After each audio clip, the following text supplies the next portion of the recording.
Rail यात्रियों के लिए एक अहम खबर सामने आई है। भारतीय रेलवे 1 जुलाई 2025 से नया किराया लागू करने जा रही है। ये बदलाव आम यात्रियों के साथ साथ लंबी दूरी की यात्रा करने वालों की जेब ढीली करेगा। हालांकि राहत की बात यह है कि कुछ कैटेगरीज में कोई बढ़ोतरी नहीं की गई है। मीडिया रिपोर्ट्स की खबरों के अनुसार रेल का सफर 1 जुलाई से महंगा हो सकता है।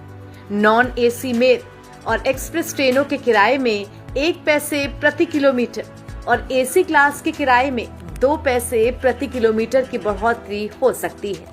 सभी बदलाव 1 जुलाई से लागू होंगे। इस तारीख के बाद का टिकट बुक करने पर नई दरों से किराया चुकाना होगा। रेलवे ने आखिरी बार 2020 में यात्री किराया बढ़ाया था और अब 2025 में किराया बढ़ाने की तैयारी है। रेलवे के नए ट्रैफिक के अनुसार सामान्य द्वितीय श्रेणी यानी सेकंड क्लास में 500 किलोमीटर तक यात्रा करने पर कोई वृद्धि नहीं होगी। लेकिन अगर यात्रा 500 किलोमीटर से ज्यादा की है तो प्रति किलोमीटर आधा पैसा अतिरिक्त देना होगा। यानी 500 किलोमीटर तक की यात्रा करने वाले लोग इस बदलाव से बचे रहेंगे। हालांकि 500 किलोमीटर से ज्यादा सफर तय करने पर प्रति किलोमीटर के हिसाब से ट्रेन के किराए में इजाफा देखने को मिल सकता है।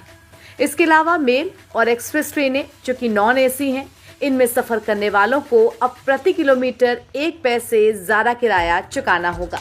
इस तरह एसी क्लास के टिकट में सबसे ज्यादा बदलाव किया गया है। इसमें प्रति किलोमीटर 2 पैसे की बढ़ोतरी करी गई है। शहरी ट्रेनों के किराए में कोई बदलाव नहीं किया गया है, जिससे लाखों दैनिक यात्रियों को राहत मिलेगी। मासिक सीजन टिकट की दरों में भी कोई बढ़ोतरी नहीं की गई है। रिपोर्ट्स के मुताबिक इससे पहले रेलवे ने टिकट बुकिंग के नियमों में बदलाव का फैसला लिया था। अब तक अगर आप ट्रेन टिकट बुक कराते हैं तो आपकी यात्रा से 4 घंटे पहले ही पता चलता है कि टिकट कंफर्म हुआ या नहीं। लेकिन अब रेलवे ने नया सिस्टम लागू किया है। रेलवे का कहना है कि कंफर्म सीटों वाला चार्ट यात्रा से 24 घंटे पहले जारी किया जाएगा।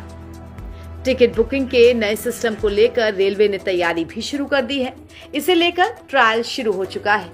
6 जून से ये सिस्टम राजस्थान के बीकानेर डिवीजन में पायलट के तौर पर शुरू हो चुका है। ये अभी एक ट्रेन तक सीमित है और कहा जा रहा है कि अब तक इसमें किसी तरह की कोई समस्या नहीं आई है। रेलवे अधिकारियों का कहना है कि कुछ हफ्ते तक इसे आजमाया जाएगा। वैसे आपको बता दें कि किराया बढ़ाने का प्रस्ताव रेलवे बोर्ड की तरफ से तैयार किया गया है। ये रेल मंत्रालय के पास भेजा जा चुका है। हालांकि अभी तक इस प्रस्ताव को रेल मंत्रालय की मोहर नहीं मिली है। मंत्रालय की मंजूरी के बाद ही नया किराया लागू किया जाएगा।